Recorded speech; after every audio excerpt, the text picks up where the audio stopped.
Notre planète est le champ de bataille d'une guerre qui a débuté il y a plus de 500 millions d'années. Un combat à la vie et à la mort qui oppose proie et prédateur. Pour survivre, il faut innover. Mais toute course à l'armement est une escalade sans fin. À nouvelle arme, nouvelle contre-mesure. Tous les prédateurs doivent à un moment ou un autre attaquer leur proie pour la soumettre. On peut donc vraiment parler d'une première, d'une deuxième et d'une troisième ligne de défense. Aujourd'hui, les scientifiques qui enquêtent dans la zone de combat découvrent à quel point la lutte pour la survie stimule l'évolution. C'est un moteur encore plus puissant qu'on ne l'imaginait.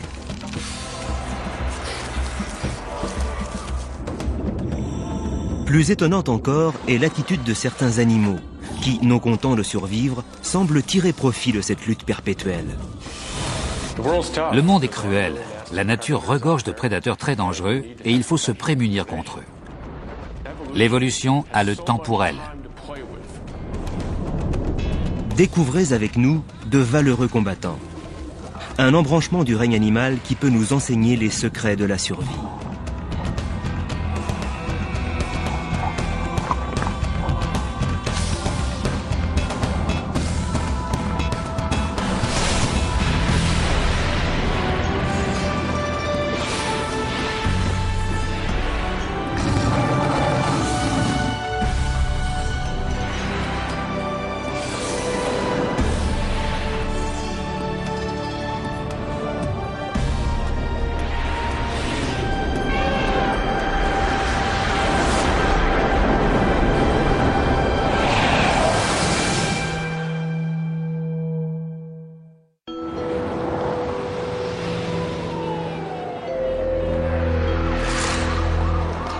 Le danger est omniprésent sur Terre.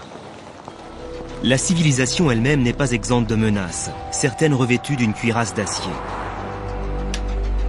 Pour rester en vie, il faut se tenir constamment sur ses gardes. Un instant de relâche, et c'est la catastrophe. Même chez les humains, la survie n'est pas une garantie.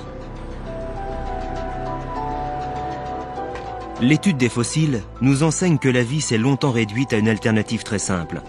Manger ou être mangé.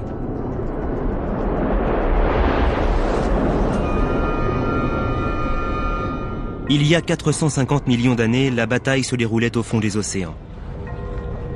Les coriaces trilobites comptaient parmi les animaux les plus répandus. L'avènement de nouveaux prédateurs plus gros et plus féroces, tels que les requins, a limité leur prolifération. Le nautile géant possédait une coquille dure, de multiples tentacules et un bec de tueur. Il a régné quelque temps en maître sur les mers. Mais autour de lui, ses concurrents évoluaient eux aussi. Il lui a bientôt fallu compter avec les énormes scorpions de mer dotés de pinces aiguisées comme des rasoirs.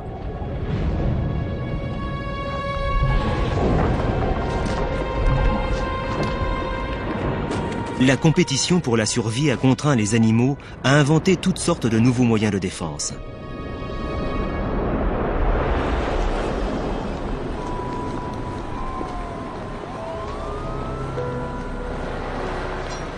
Dans quelle mesure cette course à l'armement ininterrompue a-t-elle influencé les formes de vie que nous connaissons aujourd'hui ?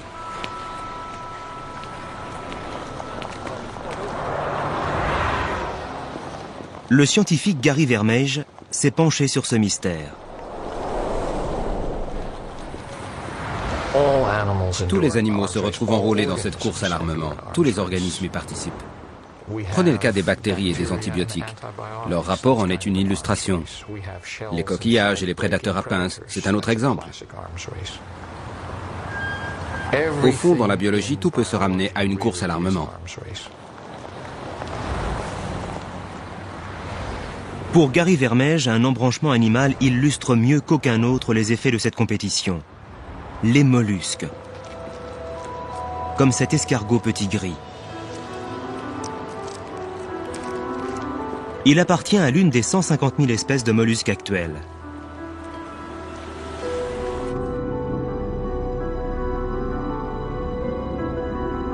Lorsqu'ils sont apparus, il y a plus de 500 millions d'années, Ces créatures n'étaient que de minuscules organismes qui se déplaçaient à une lenteur exaspérante sous leur coquille protectrice. Comment la lutte pour la survie a-t-elle engendré une telle diversification à partir d'un même prototype? À partir de leur morphologie de base, ils peuvent aller très loin. Chez les mollusques, on trouve de tout. De l'escargot, véritable char-blindé des poussifs, au fringant calmar, doté d'un gros cerveau et d'une excellente vue. Il n'y a pratiquement rien que ne puisse faire un organisme de mollusque. Il faut peut-être du temps pour que l'évolution fasse son œuvre, mais tout finit par arriver.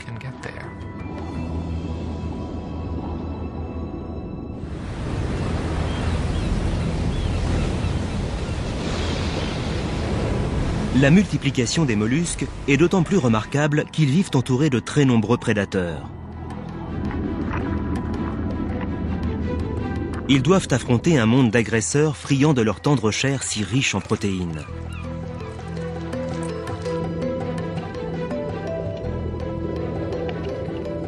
Ces animaux ont réussi à survivre parce que leur corps a su se modifier en fonction des nouveaux dangers qui apparaissaient.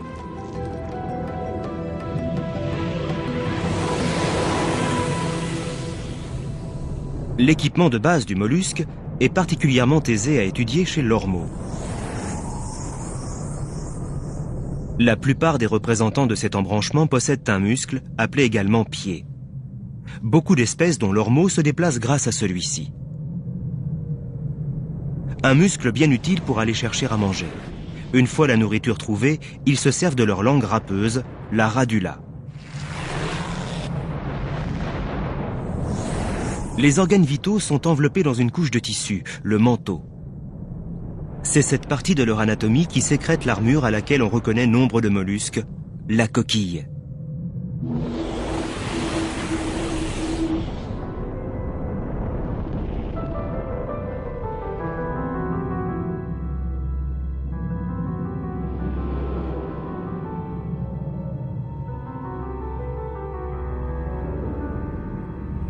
Ce qui m'impressionne le plus chez les mollusques, c'est leur beauté.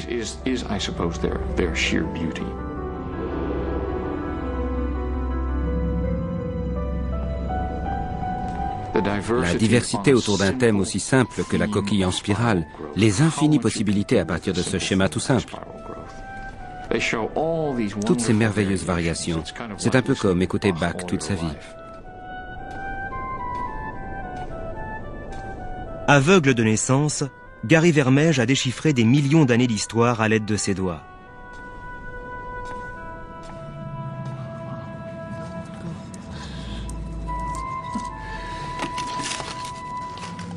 Comme un détective, Gary cherche des indices pour reconstituer les histoires que dissimulent les coquillages. Son travail a révélé les combats vitaux qui sont le lot de ces animaux.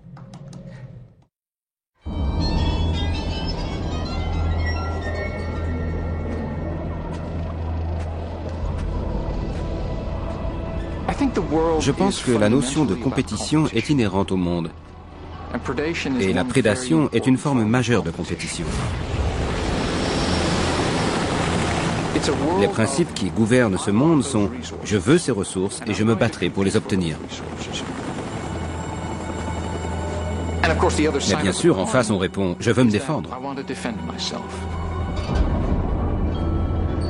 Ici, sur l'un des terrains d'enquête du scientifique, deux types de courses à l'armement se côtoient. Les mollusques partagent cette plage de Californie du Sud avec un camp d'entraînement de la marine américaine. Gary est à la recherche de traces des combats féroces qui opposent les mollusques à leurs prédateurs.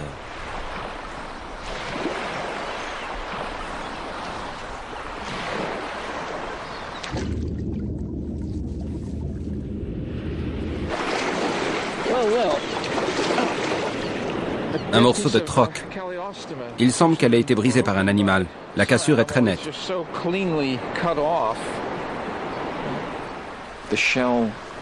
À un moment donné, la coquille s'est trouvée incapable de remplir son rôle protecteur et elle s'est cassée. C'est le témoignage d'un échec.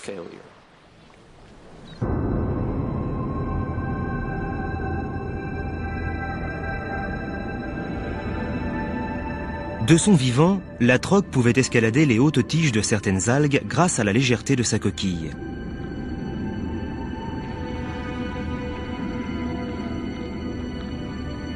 Mais au fond de l'eau, une fine coquille offre une maigre protection contre des prédateurs bien équipés comme les crustacés.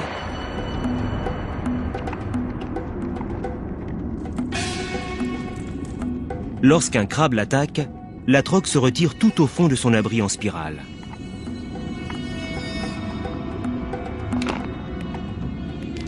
Cependant, prise dans l'étau puissant des pinces du crustacé, sa fragile armure s'avère vite insuffisante. La biologie m'a appris très tôt que dans la nature, l'organisme parfait n'existait pas. Certains coquillages ne sont pas équipés pour survivre, d'autres si. L'extérieur de la coquille ne constitue qu'une partie de leur système de défense. Les couches internes recèlent d'autres surprises. Pour bien comprendre le système de défense des coquillages et le fonctionnement de leurs coquilles, il faut étudier leur croissance.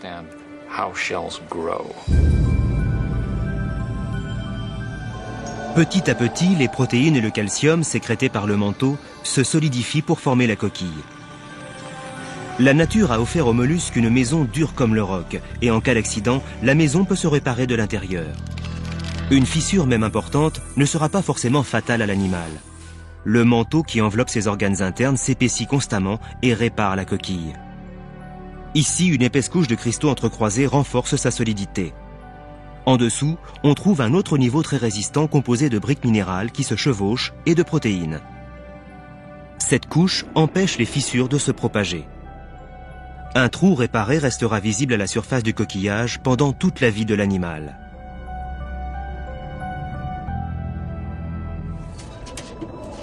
À première vue, les batailles des mollusques et des humains n'ont aucun rapport entre elles. Pourtant, en examinant le travail des ingénieurs militaires pendant la Seconde Guerre mondiale, Gary s'est rendu compte que nous avions recours à des stratégies étonnamment similaires pour élaborer nos armes respectives.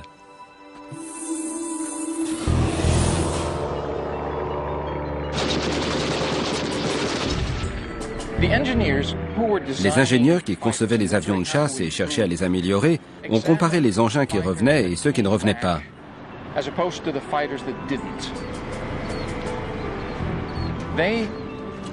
Ils voulaient savoir quelle partie de l'avion devait être renforcée. Ils ont donc examiné les éléments qui présentaient des impacts mais avaient résisté. Ils en ont déduit qu'il était inutile de consolider ces parties-là. Ainsi, plutôt que de protéger l'ensemble de la coquille ou de l'avion, il faut se concentrer sur les parties les plus vulnérables aux attaques de l'adversaire.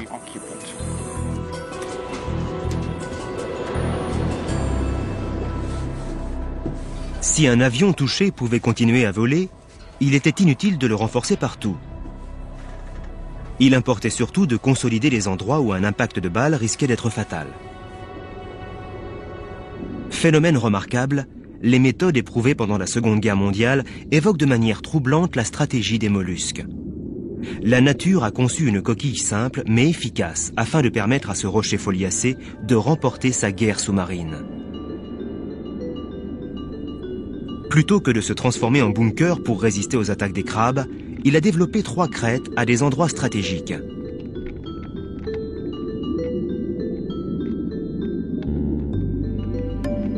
Elles ont juste l'épaisseur nécessaire pour que le crabe ne puisse pas prendre le coquillage entre ses pinces et le briser.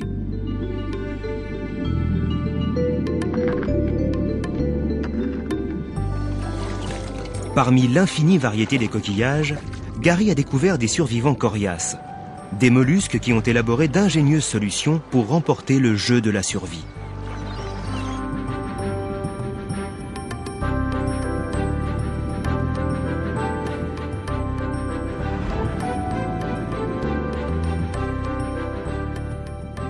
Mais aucune coquille ne pouvant garantir une sécurité totale à son hôte, certains mollusques ont mis au point d'autres techniques de défense. La fuite à ses adeptes, mais pour cela, il faut aller plus vite que son poursuivant.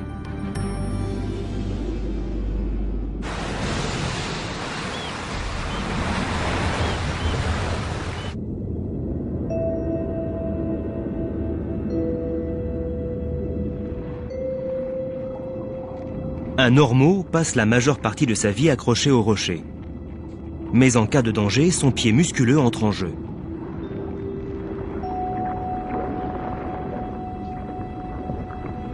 Ce muscle est une merveille de la biomécanique.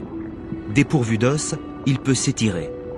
Ainsi, l'animal rampe tout en étant soutenu.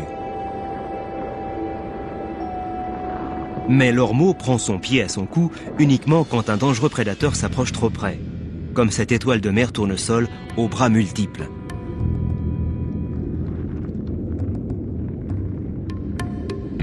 L'agressé pourrait se cramponner à son rocher, mais il risque de suffoquer lentement sous la prise mortelle de l'étoile de mer.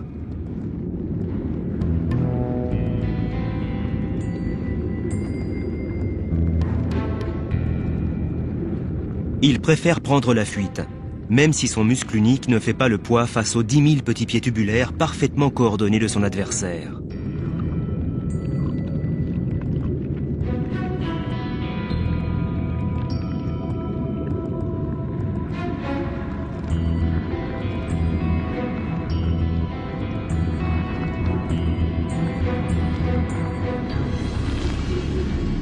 Le pied de l'ormeau étant lui fixé à sa coquille, il peut se tordre et se détendre brusquement. Il échappe ainsi au prédateur sur le point de le rattraper.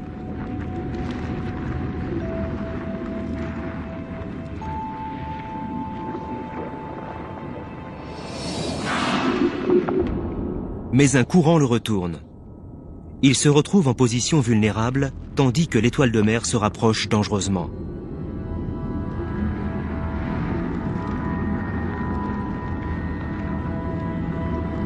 Il dispose de peu de temps.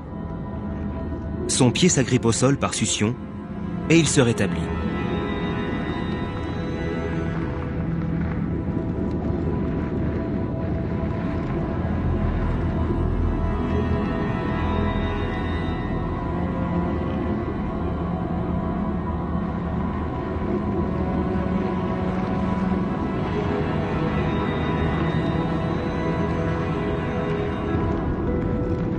Cette fois, l'étoile de mer devra se passer de dîner. Son pied musculeux a permis à l'ormeau de ne pas disparaître, victime de ses prédateurs. La compétition a par ailleurs contraint d'autres mollusques à transformer leurs outils défensifs en armes fatales.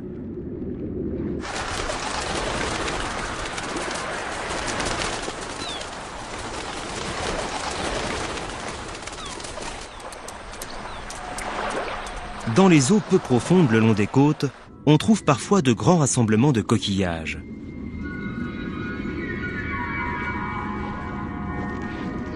Attirés par la présence des coques, d'autres mollusques plus agressifs et gourmands de leur chair viennent rôder dans le secteur.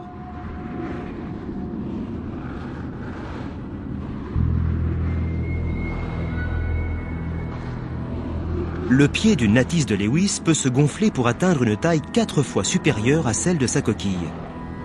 Ce muscle grâce auquel il peut s'enterrer constitue également une arme.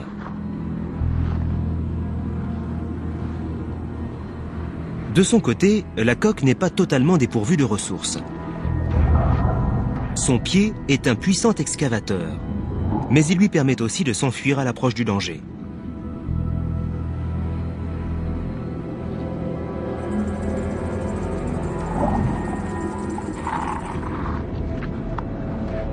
Pour parvenir à ses fins, le natisse de Lewis doit attraper la coque et s'y accrocher coûte que coûte, malgré les efforts de sa victime pour se libérer.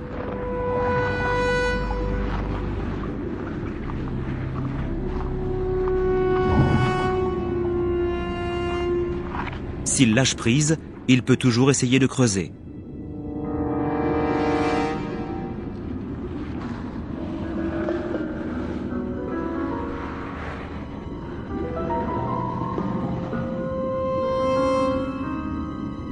Par chance, il tombe sur une coque enterrée.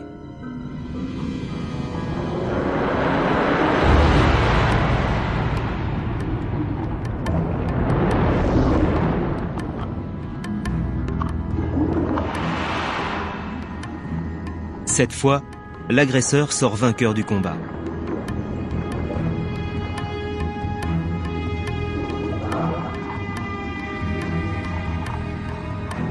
À l'aide de son muscle puissant, il étouffe sa victime.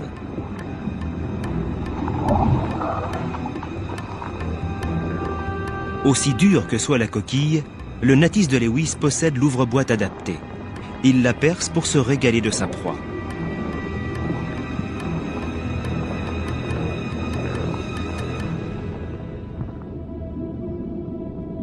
Qui à la fin veut les moyens? Se nourrir est un des moteurs de la course à l'armement animal.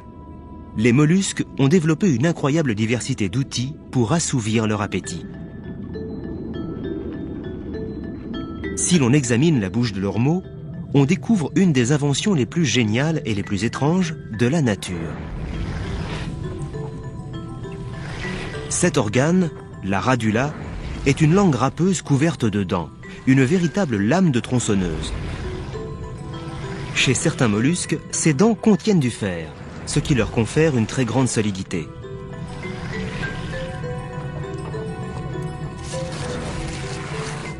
Cette micrographie électronique d'une radula d'ormeau montre pourquoi il se ferait aussi aisément un chemin à travers les laminaires. L'évolution a équipé les mollusques de langues différentes en fonction de leur goût en matière gastronomique. L'une permet d'ouvrir les anatifs, l'autre râpe la chair de sa proie.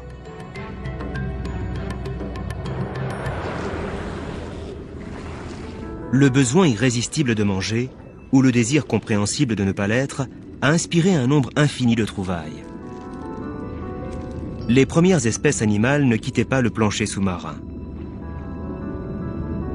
Jusqu'au jour où les mollusques ont fait entrer la course à l'armement dans une nouvelle phase.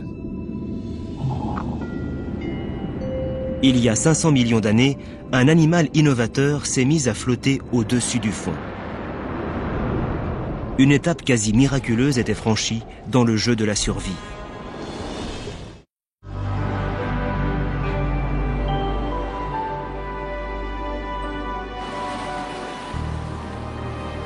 Dans le Pacifique Sud, près de la Nouvelle-Calédonie, un énorme récif de corail croît régulièrement depuis un millénaire. À cet endroit, le récif plonge brutalement. Il descend à plus de 300 mètres de profondeur. Ces eaux tropicales regorgent de vie. On trouve ici un véritable rescapé, un des rares nautiles ayant survécu jusqu'à notre époque. Cet animal est le descendant de ces mollusques à coquilles qui ont appris à flotter.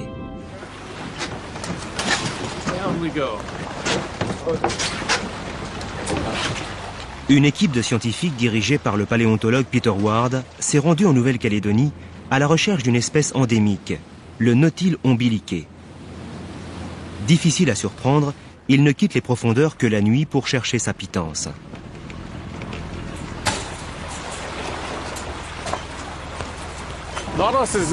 Le nautile offre l'exemple d'un animal qui est parvenu à survivre dans un monde de plus en plus menaçant. Sur n'importe quelle coquille de nautile, on relève de nombreuses traces de cassure. Il est évident qu'il vit dans un endroit dangereux. Pourtant, grâce à sa morphologie et à l'évolution qu'elle a subie, l'espèce a survécu jusqu'à aujourd'hui. On ne peut pas en dire autant de la plupart de ses congénères. Mais l'insaisissable nautile daignera-t-il sortir de sa cachette? Pour l'amadouer, l'équipe envoie des appâts à plus de 300 mètres de profondeur.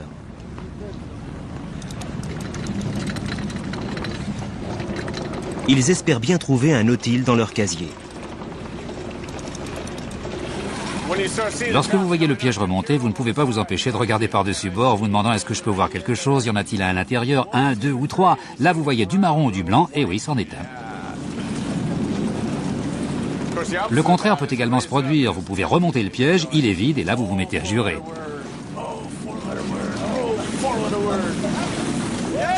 Oui, c'est bon, nous avons un nautile. 2. Et je crois que nous avons un requin pélagique. Le premier piège contient 2 de ces véritables fossiles vivants.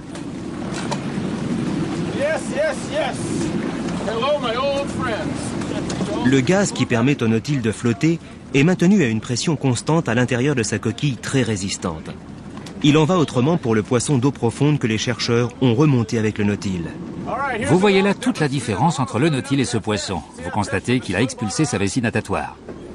Le piège est remonté si vite qu'il n'a pas eu le temps de régler sa pression interne et ses entrailles lui sont sorties par la bouche.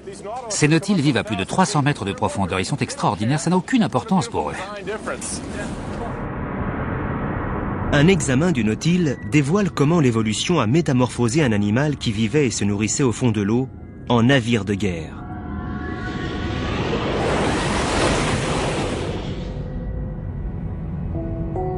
Ces quelques 90 tentacules contractiles situés sur sa tête sortent de leurs gaines pour saisir les proies. Les nautiloïdes se propulsent par réaction. L'eau aspirée est expulsée violemment par une sorte d'entonnoir, grâce auquel le nautile avance et se dirige. Cet entonnoir était à l'origine un pied. Il s'est peu à peu transformé en un tuyau d'échappement flexible qui lui sert également de gouvernail. Une mince couche musculaire, le manteau, enveloppe les organes internes. Le manteau sécrète le calcium dont sont constituées les différentes loges de sa coquille compartimentée.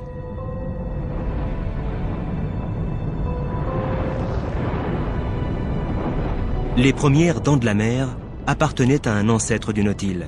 En effet, c'est lui qui a inauguré la première mâchoire en deux parties verticalement mobiles. Dans sa bouche, sa radula hérissée de dents peut déchirer la carapace d'un homard.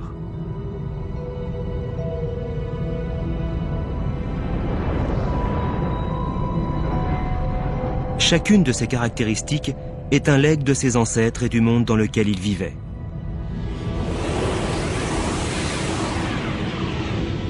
Cette famille de mollusques s'est distinguée de tous ceux qui les ont précédés grâce à une invention clé dans l'histoire de l'évolution, la flottabilité. Pendant des années, les chercheurs se sont demandé quel était leur secret, jusqu'au jour où ils ont pu étudier un nautile au rayon X.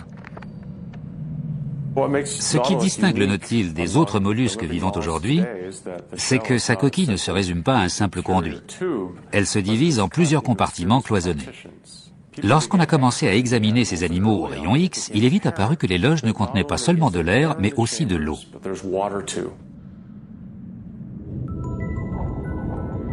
Lorsque les compartiments sont scellés, ils contiennent encore de l'eau de mer.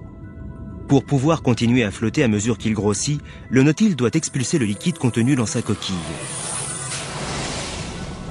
Pour ce faire, il dispose d'un tube ou siphon qui traverse les différentes cloisons de ses loges. À l'intérieur du siphon, des cellules transmettent l'eau au système sanguin de l'animal, ne laissant que du gaz à l'intérieur des chambres. Le secret de la flottabilité.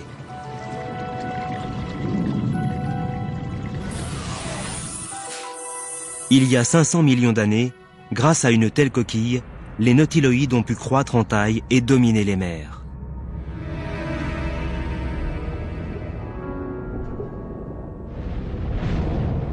Maintenant, transposons-nous à l'époque où les premiers nautiloïdes sont apparus. Les animaux les plus gros, les plus complexes et les plus communs dans les océans étaient les trilobites. La majorité d'entre eux vivaient au fond de l'eau. Au fil de l'évolution sont apparus des prédateurs qui possédaient une grosse coquille et pouvaient nager comme des poissons. Maintenant, imaginez les conséquences que l'avènement des avions a eues sur la guerre. Eh bien, on peut comparer le nautile au premier avion armé. Il pouvait fondre sur sa proie, l'attraper et s'enfuir. Vous vous rendez compte de la panique au fond de l'eau ? Oh mon Dieu, que se passe-t-il? Et boum, vous finissez en beefsteak. Aujourd'hui, il existe encore des descendants de ces anciens guerriers équipés d'armes fort similaires à celles de leurs prédécesseurs. Mais ils sont devenus solitaires et se cantonnent aux abysses. S'il veut observer un nautile évoluer à l'état sauvage, Peter Ward doit plonger de nuit et attendre qu'il s'élève des profondeurs pour explorer le récif à la faveur des ténèbres. C'est de la chasse, là. Pierre Laboutte, un photographe sous-marin français, l'accompagne dans son odyssée nocturne.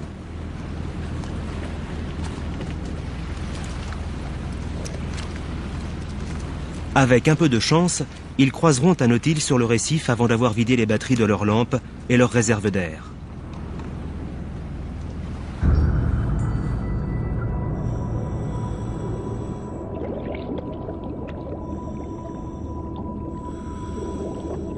Dès qu'on allume les lampes, on prend conscience du fond en dessous de nous. Mais ce n'est qu'un point lointain. Autour, tout est sombre. Le projecteur illumine un poisson qui nage entre deux eaux. Il y a également beaucoup de petites crevettes. La nuit, le plancton du récif remonte. On a l'impression de plonger au milieu d'une myriade d'animaux minuscules.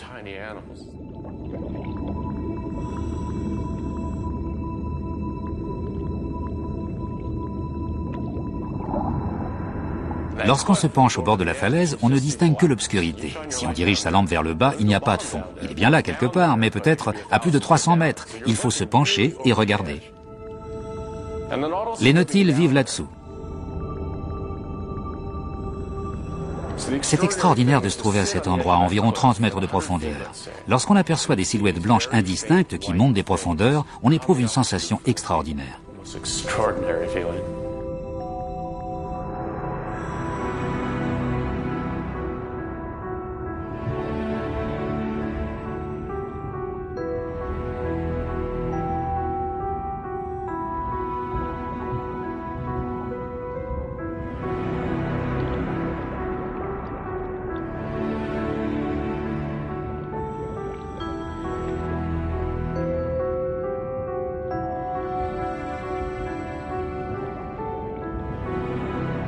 On a l'impression de se retrouver à l'époque où la plupart des animaux ressemblaient aux nautiles, à l'époque où ils dominaient les mers. En les regardant enfin nager, je me suis rendu compte qu'il ne s'agissait pas d'une créature ancienne et stupide.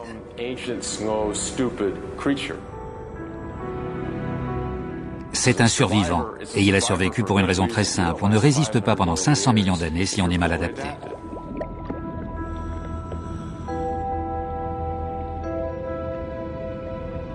Le nautile est né d'une stratégie gagnante combinant coquille et flottabilité.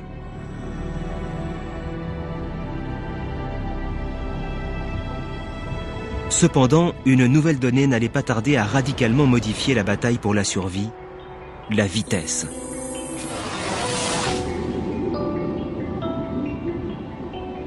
Les poissons existaient déjà depuis plusieurs millions d'années, mais ils ont commencé à évoluer plus vite. Plus agiles, leurs qualités de chasseurs s'en sont trouvées décuplées. Les forteresses flottantes ont bientôt été dépassées.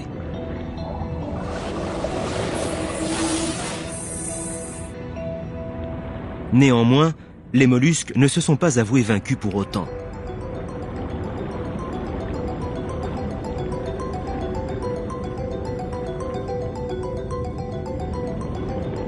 Une fois de plus, ils ont renouvelé leur équipement. Une espèce a choisi une voie particulièrement risquée. En renonçant progressivement à sa lourde armure protectrice, elle a gagné en vitesse.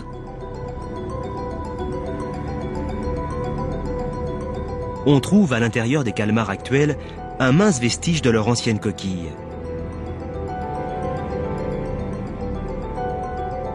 Cette coquille interne soutient le corps aérodynamique du calmar, véritable petite fusée aquatique.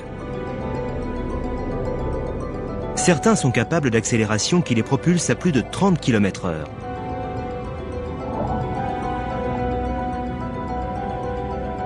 Et comparativement aux mollusques qui les ont précédés, ce sont des nageurs expérimentés.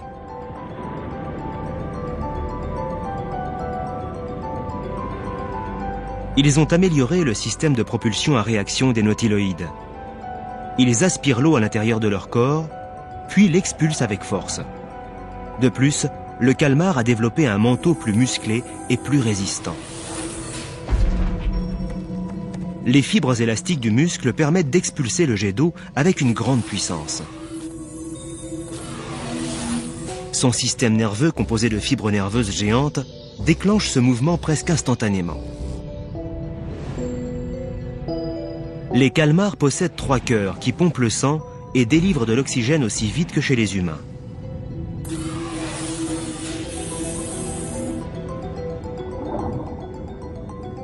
Les exigences de la survie ont contraint ces mollusques autrefois si lents à passer à la vitesse supérieure. Non contents d'acquérir une nouvelle rapidité et de peaufiner leur stratégie d'évasion, les calmars se sont également aventurés dans les abysses. Certains vivent maintenant à de telles profondeurs qu'ils sont hors d'atteinte de nombreux prédateurs. Pour les étudier, les scientifiques utilisent des véhicules commandés à distance qui s'enfoncent dans les vertigineux canyons sous-marins de Monterey Bay en Californie. Ainsi, on a pu filmer d'étonnantes espèces, inconnues auparavant.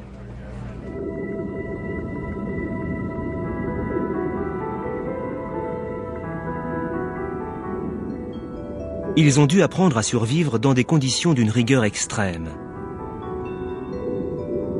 Comme nombre de mollusques, ils se sont adaptés par des biais aussi singuliers que créatifs.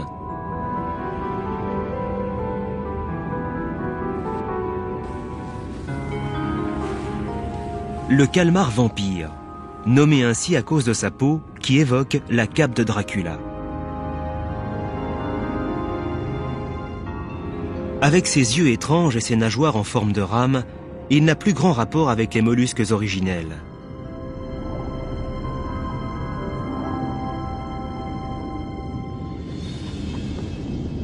Un autre animal a repoussé encore plus loin les limites de l'évolution, développant une arme impressionnante entre toutes, l'intelligence.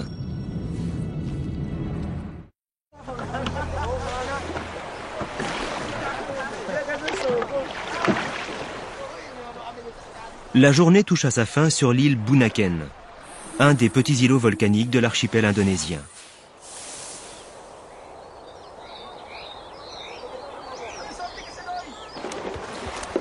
La pêche a été bonne.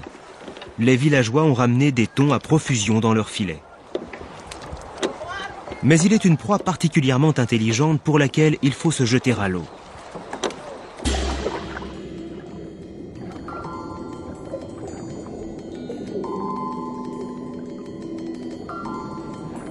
Même les scientifiques mesurent encore mal l'intelligence des pieuvres.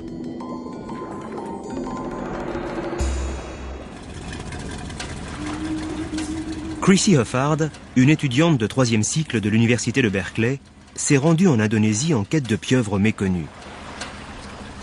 Pour savoir où chercher, elle enquête avec des pêcheurs locaux. Les guides, comme Samuel, connaissent les périodes d'activité des pieuvres. Ils savent ce qu'elles mangent, où elles se cachent. Ils savent beaucoup de choses qu'on n'apprendra jamais dans les livres.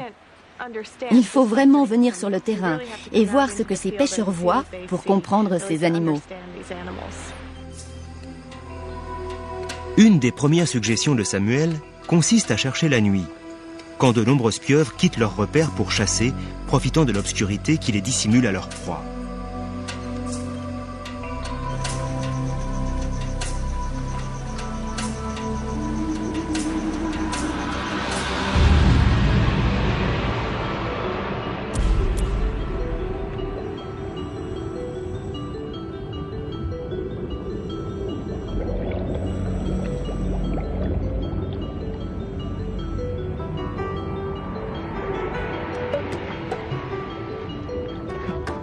Un indice révélateur de leur intelligence. Lorsque je plonge et que je les trouve, je me rends compte qu'elles m'ont trouvé les premières. Je vois leurs yeux me regarder et me suivre. La première pieuvre émerge de sa cachette. Ses couleurs vives qui détonnent dans cet environnement terne lui ont valu son surnom de Wonderpuss, ou poulpe prodige. Les pieuvres ne correspondent pas à l'idée que beaucoup de gens se font des invertébrés. On croit ainsi qu'elles ne sont pas très conscientes de leur environnement. Mais les pieuvres sont incroyablement curieuses. Elles ont une vue très développée et contrôlent parfaitement tout ce qui les entoure. Elles ont tout intérêt à l'être. Issue d'ancêtres nageurs, la pieuvre est retournée vivre au fond de l'eau. Un risque énorme pour un animal dépourvu de coquilles protectrices. Pour survivre, sa morphologie s'est considérablement modifiée. Ces ruses captivent Chrissy Huffard.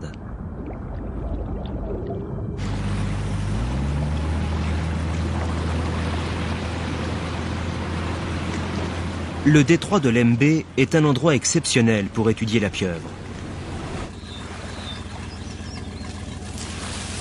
Ces falaises volcaniques s'érodent constamment, créant un fond sous-marin inhabituel, recouvert d'une vase poudreuse.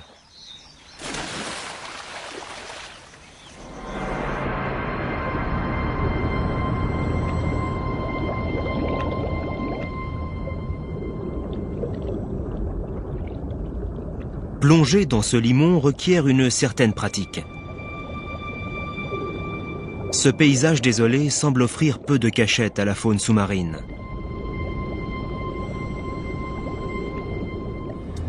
Dans ce désert liquide, la pieuvre exploite tous les refuges qui se présentent à elle.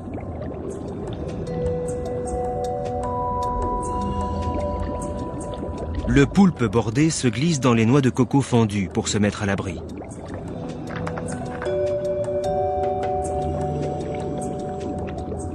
Les scientifiques se sont souvent émerveillés devant l'extraordinaire élasticité de cet animal, capable de se comprimer à volonté. Les pieuvres sont des animaux extrêmement souples. N'étant pas limitées par un squelette ou une coquille, elles peuvent réellement occuper n'importe quel espace et adopter la forme qu'elles souhaitent.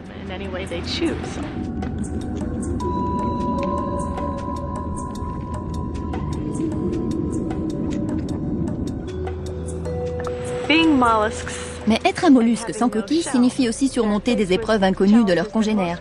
Elles ont dû élaborer d'autres méthodes de défense.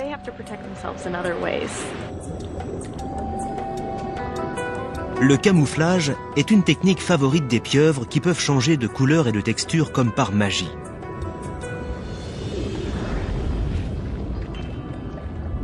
La nature a doté ce mollusque vulnérable d'une peau très particulière, autre trouvaille géniale de la course à l'armement animal.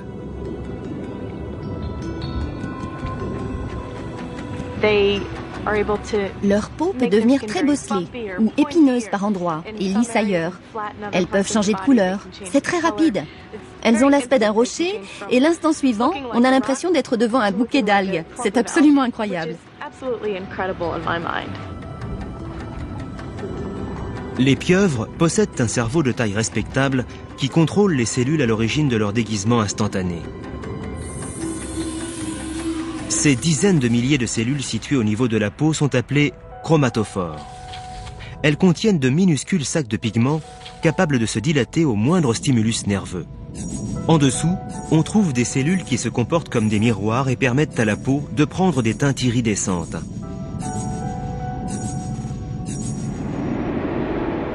Un motif coloré apparaît lorsque les chromatophores se dilatent. Lorsqu'elles se contractent, on peut voir les cellules blanches ou réfléchissantes.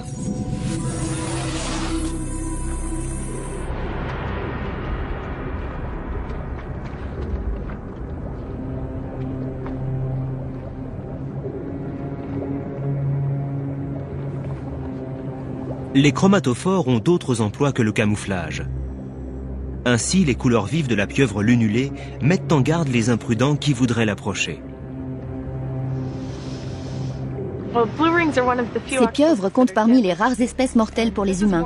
C'est une coloration d'avertissement, car elles sont venimeuses. C'est très important de garder ces distances. Si vous les approchez quand même, il faut être conscient de leur rapidité et de leur agressivité.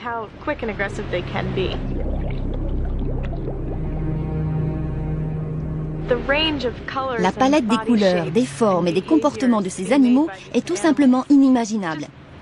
Lorsqu'on plonge dans cette région du monde, on découvre une surprise sous chaque pierre.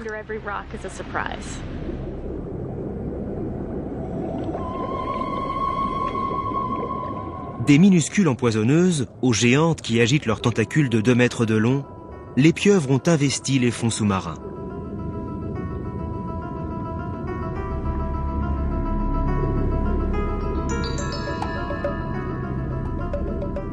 Leurs lointains ancêtres étaient à la merci de prédateurs armés de pinces comme les crustacés. Mais la compétition pour la survie a mené ces mollusques très loin.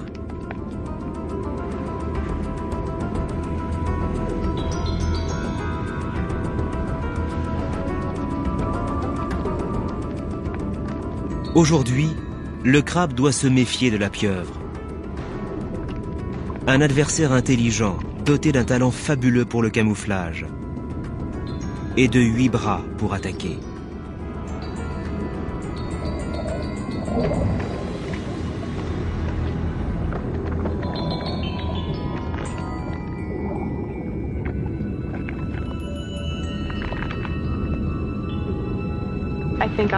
Les pieuvres se sont vraiment très bien débrouillées. Quand on pense que ce sont des animaux au corps mou, vivant au fond de l'eau, elles utilisent au mieux ce dont elles disposent. Je trouve qu'elles s'en sortent plutôt bien et que dans certains domaines, elles rivalisent même avec les humains.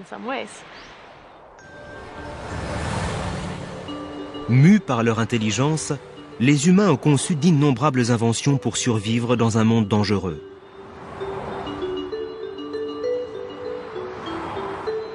Mais nous n'avons pas l'exclusivité du génie créatif.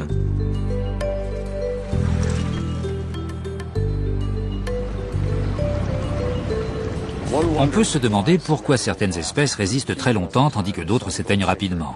Le nautile a une anatomie extraordinaire.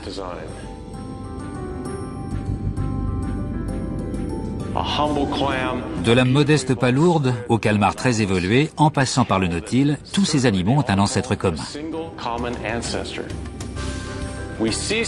On constate des structures semblables qui les relient en tant que groupe. Ce sont des mollusques.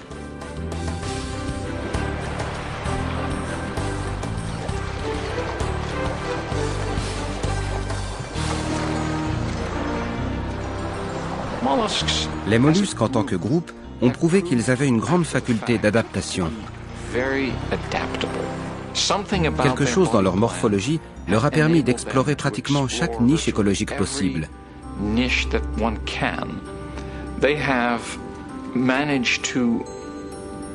Aujourd'hui, ils ont réussi à s'adapter à presque tous les environnements de la biosphère.